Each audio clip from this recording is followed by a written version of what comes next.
Hey everyone, thanks for tuning in.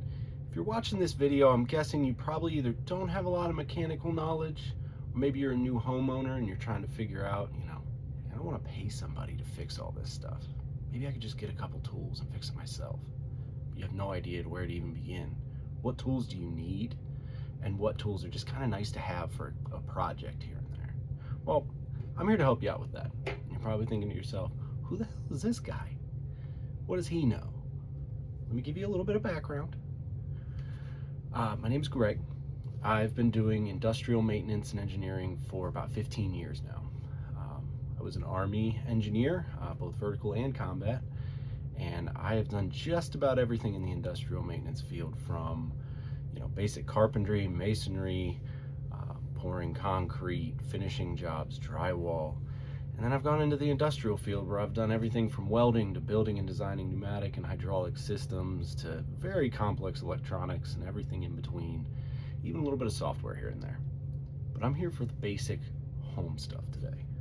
So you're that new homeowner or somebody who's trying to learn how to fix their own stuff so they don't have to rely on other people.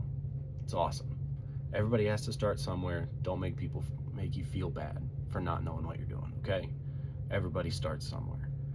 I grew up in a household where my dad and I were always fixing things. So I started learning from a young age and I kind of fell in love with that engineering side. But you're here now, you want to learn? Awesome. Let's go through the basic tools you need to be a homeowner or to fix things around your house.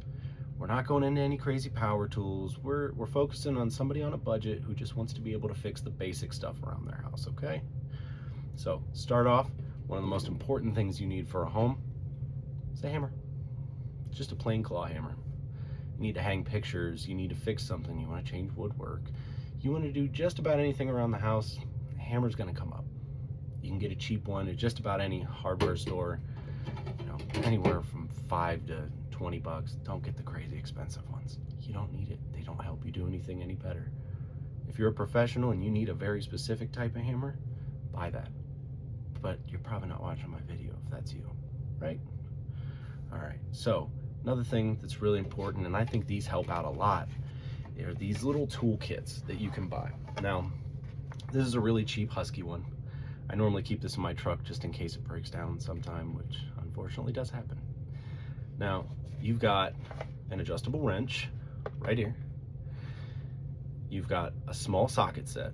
Now, this isn't the socket set that a mechanic's gonna use to fix your car, okay? It's a very basic, very simple socket set, okay?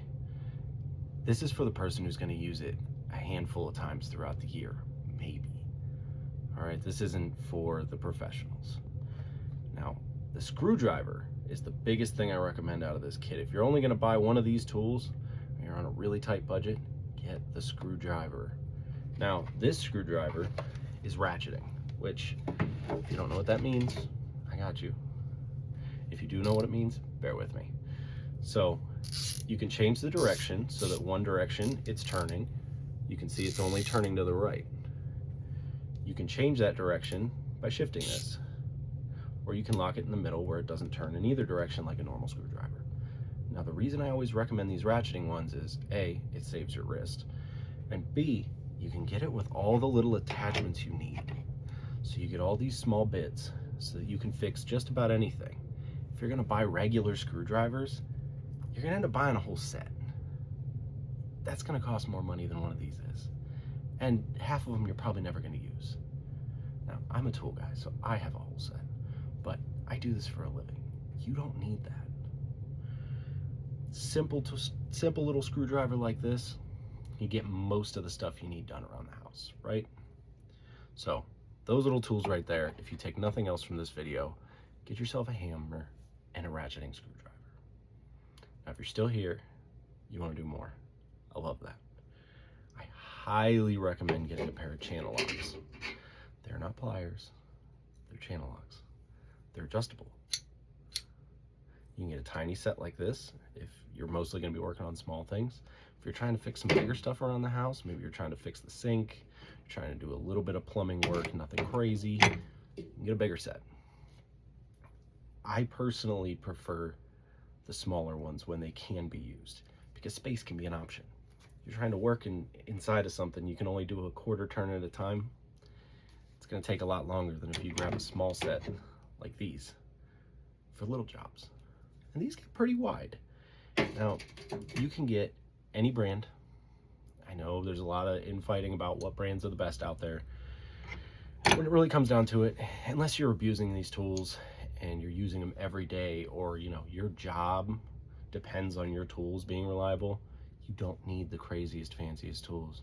You don't need the full $1 million Milwaukee set. You don't need Snap-on tools. You can go get some Husky tools that work just fine. I've had this small set of Husky tools for probably 6 years now, and I've never broken any of them. Believe me when I tell you, I put the abuse on them. So channel locks are really important. You can use them for a ton of things at the house. If you're not so great with the hammer and you're afraid you're gonna hit your fingers, you can hold the nail with the channel locks so you don't obliterate your fingers. That's what I really recommend for the newbies who are just getting into it. Maybe your hand-eye coordination isn't perfect. We've all been there. Now, the last tool that we're gonna go into today, or the second to last tool we're gonna go into today, is a saw. Now, you don't need a power saw. I highly recommend a saw like this. The reason I recommend this over the typical house saw you might be thinking of that's just for wood is because the blades are removable. This blade can be used for metal or wood, but depending on what you're cutting, you can get a lot of different types of blades that swap right out on these. So I personally have a few different types. I've got a couple different types. This is the one that's on there right now, because I do a lot of different types of work.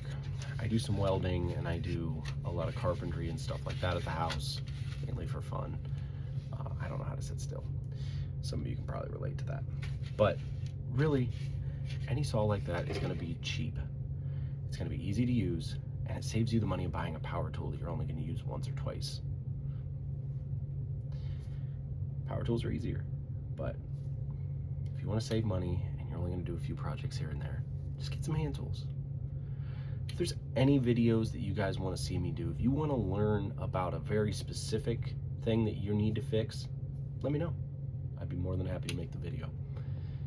I want to fill in the gap between the people who want to learn these basic skills and the people who are tired of watching videos with professionals who assume that you have crazy tools that you've never even heard of.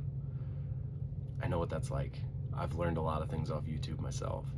Anybody in the mechanical trades that tells you they've never learned something off of YouTube is lying to you. YouTube's a great thing for learning these things, but if you want to learn it all in one place, you're in the right spot.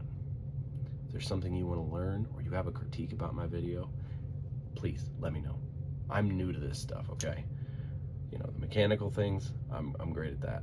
But when it comes to making videos, well, it's not really my expertise. So, hey, I'm here for whatever you guys want to learn. If you want to learn how to fix anything around your house, maybe a car issue, you want to learn how to do your own oil change, you want to learn how to change out an alternator, maybe you're afraid because you don't know what any of that stuff does, hit me up, let me know. I'll make the video for you and we'll all learn together. All right, thanks for tuning in. Hopefully I'll see you on the next one.